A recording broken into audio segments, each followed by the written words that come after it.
But you knew it had a chance, and it just was executed so beautifully. And then I'd say this, I told Mark coming off the field, when he turned the corner and he saw, he accelerated. I'll bet he was well over 20 miles an hour there. He kicked it into fourth gear and he was rolling. In football, and maybe it's one of the reasons why people are so attracted to the sport and to the NFL because you see that adversity play out in front of everybody's eyes, and then you get the criticism or the outside noise or whatever that people have to deal with, which is the same thing that people go through in their everyday life, right? So you can relate to it. So you see Mark go through that, or Lamar's been through that. So many guys have been through those things. Then you see him overcome like that, and that's what that verse is all about. Holy smokes. What you're about to hear might be the wildest NFL twist of the entire season, and it's been sitting right under everyone's noses this whole time. This isn't just some locker room rumor. We're talking about a massive trade that could have flipped the entire league upside down, a deal so huge it might have reshaped the future of multiple franchises forever. At the heart of all this, Shedeur Sanders, yes, Coach Prime's son, and a jaw-dropping $100 million trade offer from the Baltimore Ravens. Sources say John Harbaugh tried everything to keep this one buried, but the truth always finds a way out. The secret's out now, and the evidence, straight up shocking. It all started during what was supposed to be a simple post-game press conference. Harbaugh took the mic, cool as ever, after another big win. But somewhere between the usual team effort talk and media fluff, he might have slipped up and confirmed one of the craziest behind-the-scenes deals that never actually happened. When you start connecting the dots, the vague answers, the weird pauses, the careful dodging, a wild picture starts to form. The Ravens apparently wanted Shedeur Sanders so bad, they were ready to give up a chunk of their future to make it happen. Think about that. They already have Lamar Jackson, a two-time MVP and one of the most electric players in football, yet they were still plotting something this bold. Now picture this. Baltimore had just crushed the Cleveland Browns in a statement game. Lamar was on fire, throwing 4 touchdowns, no picks, and putting on a clinic from start to finish. The Ravens dominated in every way possible. The crowd was roaring, and everyone expected Harbaugh to stand up there and praise his quarterback like always. But instead, something about his words that night hinted there was way more going on behind the curtain. But then, out of nowhere, something unbelievable went down. A reporter, clearly sitting on some insider info that had been buzzing through NFL circles, threw a total grenade of a question right into the middle of the press room. He brought up a report claiming that Shedeur Sanders had flat out told multiple teams, including the Ravens, that he didn't want to go to Baltimore because he refused to ride the bench behind Lamar Jackson. Talk about a bold statement. The message behind it was crystal clear. The Ravens weren't just curious about Sanders, they were seriously sniffing around during the draft or maybe even exploring trade possibilities. The reporter wanted the truth. No sugarcoating, no dodging, just a straight-up answer. Did Baltimore actually try to get Shedeur Sanders? And this is where it gets absolutely wild. Watch how John Harbaugh handles it. Or better yet, how he dodges it completely. Instead of a simple yes or no, instead of laughing it off like it was some crazy rumor, Harbaugh suddenly switches into full-on damage control mode. His exact response? So you think I'm going to answer draft process questions? We have a policy here that we don't talk about the draft room decision-making process. Stop right there. Let that sink in for a second. That's not a denial. That's not a no comment or a laugh it off moment. That's a strategic deflection. A coach at his most careful. Every word chosen like he's defusing a bomb. Because if this whole thing was fake, if there was zero truth to it, Harbaugh could have easily killed the story right there.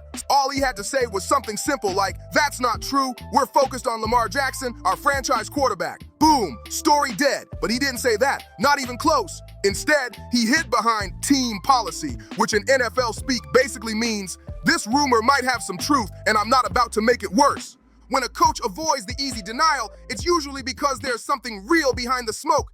And that night, Harbaugh's silence said more than any words ever could. The policy excuse, honestly, it's kind of genius when you really think about it. It lets Harbaugh keep his hands clean. He's not confirming a single thing, but he's also carefully avoiding a straight-up denial. In NFL circles, that's how you play the media game like a pro. Because in this league, what a coach doesn't say can scream louder than any statement he makes. So when Harbaugh reached for the team policy card instead of just saying no, that spoke volumes. That kind of move doesn't happen by accident. It means something went down, something real, something that mattered enough for him to stay quiet. Whatever this was, it clearly touched a nerve deep inside the Ravens organization. Now let's dig into what supposedly went down behind the scenes, because according to insiders close to the situation, this wasn't just a random call or a quick check-in. No way. This was a legit trade proposal, carefully mapped out and stacked with real assets that could have shaken up the entire league. Sources say the Ravens put together a deal that was loaded, multiple first-round draft picks, a couple of promising young defensive stars who could make an instant impact, and even some seasoned veterans to sweeten the pot. This wasn't some fantasy trade cooked up by fans online. This was a serious move, the kind of high-stakes offer that turns heads across front offices. And when you crunch the numbers, factoring in player contracts, draft value, and all that future capital, you're staring at a deal worth well over $100 million. Just let that sink in. The Baltimore Ravens, one of the most disciplined and respected franchises in all of football, were willing to push that much value onto the table for a quarterback who wouldn't even start right away. But here's the wild part. This wasn't about replacing Lamar Jackson. Let's be clear on that. Lamar is in peak form right now, playing like the MVP he is and keeping the Ravens in championship contention. This move was about the future, pure strategy. The Ravens were thinking long-term, the next era, the next superstar, the next chapter after Lamar's reign. And the fact that they were even sketching out numbers that big, that shows just how much belief they had in Shedeur Sanders. This whole move wasn't just about chasing wins right now. It was about locking down the future while staying dominant in the present. The Ravens weren't acting on impulse. They were following a playbook that's already proven to work in the NFL. Just look at what the Green Bay Packers pulled off when they drafted Jordan Love, while Aaron Rodgers was still lighting up defenses. That move shook the league. Rodgers was furious. The media tore it apart. But in hindsight, the Packers were thinking long game, and it paid off big. They knew the truth every successful franchise eventually learns. Quarterback windows don't stay open forever. No matter how great your star is, time catches up. And if you don't plan ahead, you end up stuck in the cycle that kills so many teams, scrambling through average QBs, praying to find the next franchise guy while your glory days fade away. The Ravens clearly didn't want that fate. See, as spectacular as Lamar Jackson is, with that blazing speed, impossible agility, and MVP-level performance, there's a hard reality every front office has to face. Mobile quarterbacks live on the edge. It's not hate, it's pure biology and physics. When you run that much, when you take hit after hit from 250-pound defenders week after week, it adds up.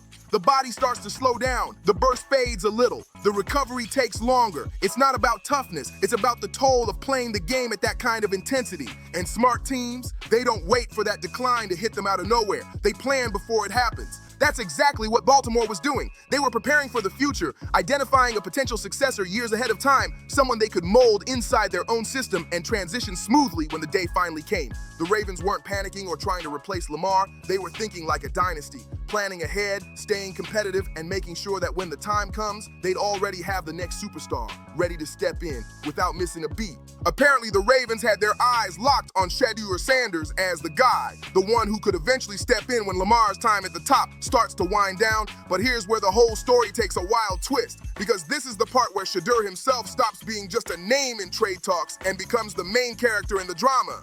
According to multiple reports, Sanders made it crystal clear to every team that came calling he wasn't about to be anyone's backup. No way. He wasn't going to sit quietly on the sideline holding a clipboard, waiting for his turn. He wanted to be the guy right out of the gate, leading from day one, no matter what jersey he was wearing. And get this, he was even willing to turn down powerhouse franchises like the Baltimore Ravens to make sure that happened. That's some serious conviction. Now, people see this two very different ways. Some call it ego. Some say it's a rookie being unrealistic, thinking he's ready for the league before earning his stripes. But honestly, there's another way to look at it, and it's way more impressive.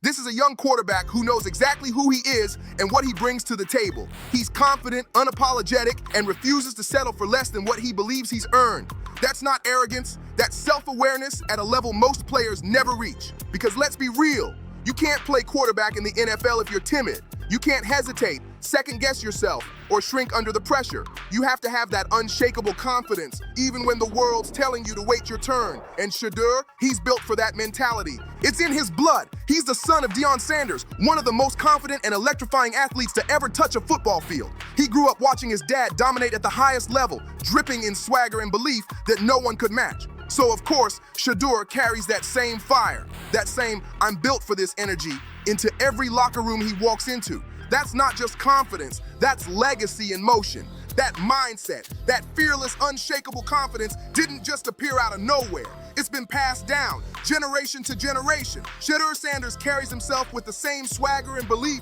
that made his father, Deion Sanders, a Hall of Famer and one of the most iconic athletes ever. When Shedeur says he doesn't want to back up Lamar Jackson, he's not throwing shade or disrespect, not at all. He's just saying straight up that he knows he's ready to start right now. He's not trying to spend years on the sideline watching somebody else shine. He wants to be the one leading the huddle, learning through action and growing through real game reps. That's not arrogance, that's ambition.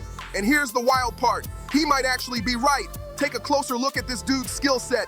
His release, lightning fast. His decision-making, crazy sharp for his age. He reads defenses in real time, runs through progressions like a pro, and has that calm pocket presence that veteran QBs spend years trying to master. And that arm, oh, he's got juice. More than enough power to sling it across the field, plus the flexibility to throw from all sorts of angles. Sidearm, off balance, on the run, he makes it look easy. These aren't just fancy scouting buzzwords thrown around to hype him up. These are real traits that translate directly to NFL success. Now here's the thing, the league isn't what it used to be.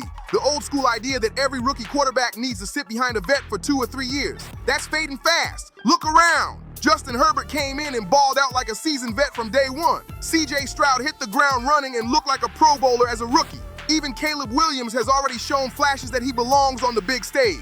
The NFL game has evolved. College systems are way more advanced now, and young quarterbacks step into the pros with a deeper understanding of schemes, reads, and timing than ever before. These guys aren't coming in blind. They're stepping in ready to go. So when Shedeur Sanders says he's ready to start immediately, he's not being cocky or living in a fantasy. He's reading the room, and he's right about where the league is today. Talented young quarterbacks can make noise from day one, and Shedeur's got the tools, the mentality, and the confidence to do exactly that. The Ravens clearly thought Shedeur Sanders was that guy. I mean, come on. If they didn't believe in his star power, there's no way they'd even think about building a $100 million trade package for him. That's not just interest, that's full-on conviction. So let's break down what this blockbuster deal might have actually looked like, because the details here tell the real story. Yeah. At the heart of it, we're talking multiple first-round picks. That's the foundation of any mega trade in today's NFL. Most likely 2 first-rounders at minimum, maybe even 3 if Baltimore was really trying to seal the deal. Those picks are gold in this league. They're how you land top-tier, cost-controlled talent, young difference makers who can carry a franchise for years on rookie contracts. For a rebuilding team like the Cleveland Browns, a stash of first-round picks would have been priceless. It's the kind of haul that can reshape a roster overnight, but the Ravens wouldn't have stopped there. Oh no, they'd have to sweeten the pot. To make this thing truly irresistible, they'd need to throw in some young defensive studs. Guys still on rookie deals, already flashing potential, but nowhere near their ceiling yet. We're talking about players with serious upside. Maybe names like Odafe Owe or Kyle Van Noy floating around the discussion, or similar young defenders who can make plays now and develop into stars down the road. Those are the types of players that get GMs talking, immediate impact plus future value all in one. And on top of that, there's a good chance Baltimore would have tossed in a couple of veteran pieces to balance out salaries and make the trade more appealing. Veterans who could walk into a locker room, bring leadership, and elevate a rebuilding squad instantly. The Ravens have plenty of proven pros who could fit that role, guys who still have gas left in the tank and could give Cleveland an instant boost while the younger players grow. If that's what this offer really looked like, it's no wonder Harbaugh was dodging questions. That's a monster trade, the kind of move that sends shockwaves through the entire league. Baltimore wasn't just window shopping. They were ready to spend big to land Shedeur Sanders. We're talking proven NFL playmakers here, the kind of guys who could walk into any locker room, start on day one, and instantly raise the standard. Add all that up, the draft picks, the young talent, the seasoned veterans, plus all the contract math that goes into a blockbuster like this, and boom, you hit that jaw-dropping $100 million mark everyone's been buzzing about. And here's what makes that number absolutely insane. The Ravens were ready to drop all that for a quarterback who wouldn't even start right away. Let that sink in. That's not just interest, that's belief. That's a franchise saying, this kid's the future and we're willing to bet everything on him. They weren't halfway in on Shedeur Sanders. They were all in. But to really grasp how deep this went, we've got to look closer at John Harbaugh's press conference. There were hidden gems in there, subtle hints that tell us the Ravens were seriously thinking about life after Lamar, even if no one wanted to say it out loud. At one point, Harbaugh starts talking passionately about the importance of developing young talent. He emphasizes giving rookies chances to contribute early, building depth across the roster, and shaping the next wave of Ravens stars. He even name-drops several young players, giving them public praise for their growth and how they've stepped into meaningful roles. Now, why does that matter? Because if you're trying to pitch a young star like Shedeur Sanders on the idea of joining your team, especially when he's made it clear he doesn't want to ride the bench, you need to show him proof. Proof that in Baltimore, sitting behind a starter doesn't mean your career's on hold. It means you're getting groomed, developed, and prepared for your own moment. Harbaugh's words painted exactly that kind of picture. Intentionally or not, his message sounded like an open invitation. We take care of our young players. You'll grow here. You'll get your chance. That's the type of reassurance that could make a player like Sanders at least consider the idea of joining a team with a superstar already in place. Then there was another moment. Even more telling, Harbaugh started praising Lamar Jackson, and not just casually. He went all in on the compliments, calling Lamar a different level of player and breaking down play after play where Lamar turned broken situations into magic. But the way he framed that praise, that's where it gets interesting. It almost sounded like Harbaugh wasn't just celebrating Lamar, he was defining the standard for whoever might come next, like he was subtly laying out what it takes to carry the Ravens' legacy forward once Lamar's era eventually fades. Every word was layered. Admiration for the present, but maybe, just maybe, a glimpse into the future Baltimore's already planning for. When John Harbaugh talked about Lamar Jackson's brilliance, there was something deeper behind his words, something almost philosophical. He praised Lamar's dominance, but the way he phrased it hinted at more than just appreciation for what Lamar's doing right now. It sounded like Harbaugh was acknowledging the obvious, that greatness doesn't last forever, that even the most electric players, no matter how unstoppable they seem, eventually slow down. It was subtle, but if you caught it, you could feel it. The quiet understanding that the Ravens are already thinking ahead. Smart franchises don't wait for decline to hit them by surprise.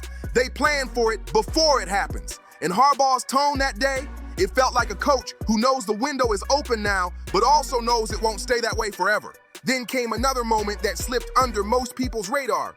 When Harbaugh was talking about DeAndre Hopkins, he said, "Why is he as good as he is?" That's a question for the Lord, you know, because he gave him that talent. On the surface, sure, it sounded like a casual comment, just giving props to a superstar receiver. But if you listen closely, that line reveals a lot about how the Ravens scout and evaluate players. They're not just looking for athletes with good numbers or perfect mechanics, they're hunting for that God-given spark, that raw, uncoachable ability that separates good players from generational ones. And apparently, when they studied Shedeur Sanders, they saw exactly that same divine-level talent. The kind of natural gift that can't be taught, the kind that turns a quarterback from promising into franchise-changing. But the real twist in this story, the timing of when all this leaked. It dropped right before the Ravens were set to face the Cleveland Browns, a perfect setup for maximum media chaos and distraction. That's no coincidence. Someone wanted this news out there right then to stir the pot, shake the locker room, and maybe even rattle Baltimore's focus before a huge divisional matchup. So the question becomes, who leaked it and why? One theory is that the leak came from inside the Ravens organization. Maybe a coach or front office insider who wasn't on board with going all in on Shedeur decided to let the world know. Could have been an attempt to embarrass leadership or to throw a wrench in the team's decision-making. Let's be real. NFL front offices aren't one big happy family. There are power struggles, disagreements, and egos everywhere. A $100 million quarterback pursuit, that's the kind of move that can split a room in half. But there's another angle too. Maybe this came from the Browns side. Picture it. Cleveland leaks the story to show fans and players just how valuable Shedeur Sanders is, proving that even elite organizations like Baltimore were trying to land him. It's clever. Boosts Sanders' stock, gives the Browns some extra shine, and turns a regular game week into a full-blown headline frenzy. Either way, this wasn't some random leak. This was calculated drama, dropped at the perfect time to make waves across the entire NFL. If the Cleveland Browns were the ones behind the leak, it would make perfect sense. Dropping that info would instantly validate their decision to hang on to Shedeur Sanders and keep building around him. It would show the world that, yeah, they've got a player so valuable that powerhouse teams like the Baltimore Ravens are willing to drop $100 million just to get him. That kind of story doesn't just make the Browns look smart, it also boosts Sanders' stock sky high in case they ever do decide to move him. But here's where things get really juicy. What if the Shedeur Sanders camp was behind it all? Now that's the theory that turns this whole thing into next level strategy. Think about it. What better way to raise your own value than to make sure the world knows one of the NFL's most respected franchises was ready to throw a fortune your way? Once that info hits the headlines, everything changes. Overnight, Shedeur isn't just another promising young quarterback. He becomes a coveted franchise talent, someone championship caliber teams are willing to fight for. The narrative flips completely. Suddenly, he's not chasing validation. The league is chasing him. That kind of perception is pure gold. It's leverage. Real, tangible leverage that touches everything from contract talks to trade negotiations. Every conversation about Shedeur's future now starts with, well, if the Ravens were willing to offer 9 figures, it instantly raises the floor of his market value and forces every other team to take him seriously on a whole new level. Even if the deal never actually happened, even if some of the details were exaggerated, it doesn't matter. The idea of the trade alone is enough to create a lasting impression that benefits Shedeur tremendously. It's not about facts, it's about perception. And in the world of pro sports, perception often is reality. And let's not forget the business side of this, because Shedeur Sanders isn't just a quarterback, he's a brand. He's the son of Deion Sanders, one of the most iconic athletes in American history, and he's already built his own empire. The kid has a massive following, big name endorsements, and a public image that stretches way beyond the football field. In that world, the world of marketing, deals, and digital clout, perception is everything. And what better story to feed that image than one where elite NFL franchises are battling to get you? It makes him look untouchable, valuable, and destined for greatness. If his camp did plant this story, it wasn't just smart, it was genius. Because now, Shedeur Sanders isn't just being talked about as a rising star, he's being marketed as the next face of the NFL. Let's talk about the big question everyone's been dancing around, the elephant in the room. Should the Baltimore Ravens have offered even more to make the Shedeur Sanders deal actually happen? Because if the front office truly believed he was that guy, the next franchise quarterback, the one who could carry the torch after Lamar Jackson, then maybe that $100 million offer wasn't the ceiling, maybe it was just the starting point. Think about it. If they genuinely thought Sanders could be the future, a decade-plus solution who'd keep the Ravens competitive long after Lamar's prime, shouldn't they have gone all in? Maybe added another first-rounder, another young stud, whatever it took to make it undeniable? This is where a team's philosophy starts to show. Some franchises live by a championship or nothing mindset. They'll burn draft picks, gut the roster, and mortgage the next 5 years for one shot at glory. But others, like the Ravens, play a slower, more balanced game. They're strategic risk takers, not gamblers. They trust their system, build through the draft, develop their own stars, and make smart surgical moves instead of wild, flashy ones. That patient approach is why Baltimore's been one of the NFL's most stable and successful franchises for decades. But still, what if this time called for something different? What if Shedeur Sanders was the kind of once-in-a-generation player that demanded they throw their usual playbook out the window? No, because here's the truth. Franchise quarterbacks don't just grow on trees. They're rare, unpredictable, and priceless when you find one. When you know you've spotted that type of talent, the kind that can lead your team for the next 15 years, you don't hesitate. You don't worry about organizational philosophy or long-term flexibility. You go all in. You pay the price, take the hit, and figure out the rest later. That's how dynasties are built. Through conviction, through guts, through those we believe in him no matter what moments that separate bold teams from cautious ones. But of course, there's the other side of that coin, the one that makes even the boldest GM sweat. Because dropping that kind of capital on a rookie who's never taken a snap in the NFL, that's risky, wildly risky. Especially when you've already got a 2-time MVP like Lamar Jackson running the show and playing some of the best football of his career. So yeah, maybe it's crazy, but maybe that's exactly what makes it so fascinating. The Ravens were staring down a decision between loyalty and legacy, between their proven star and a potential heir to the throne. And that's the kind of crossroads that can define an entire franchise. But here's the real question. Why would you blow up your roster, drain your draft picks, and risk your team's entire future on a quarterback who might never live up to the hype? That's the nightmare scenario every GM loses sleep over. For every Patrick Mahomes or Josh Allen who becomes a superstar, there's a Mitch Trubisky or Sam Darnold who flames out before they ever find their rhythm. The history of the NFL is filled with can't-miss prospects who absolutely missed. That's the gamble of the position, the eternal dilemma for coaches and front office execs everywhere. How much do you gamble on potential versus proven production? How far are you willing to push your present-day success just to maybe buy a better tomorrow? These aren't just football questions. They're career-defining decisions. They're what separate legendary GMs from the ones who disappear after a bad draft. And in this case, it looks like the Ravens decided that the risk was just too high. Maybe it was the insane price tag, maybe it was the uncertainty, or maybe it was Shedeur Sanders' refusal to take a backup role that made the whole idea impossible to sell inside the building. Whatever the reason, Baltimore backed off. But the story doesn't stop there, because there's another team in this drama that deserves some attention, the Cleveland Browns. If this massive trade offer really hit their phones, you know that front office had to be buzzing.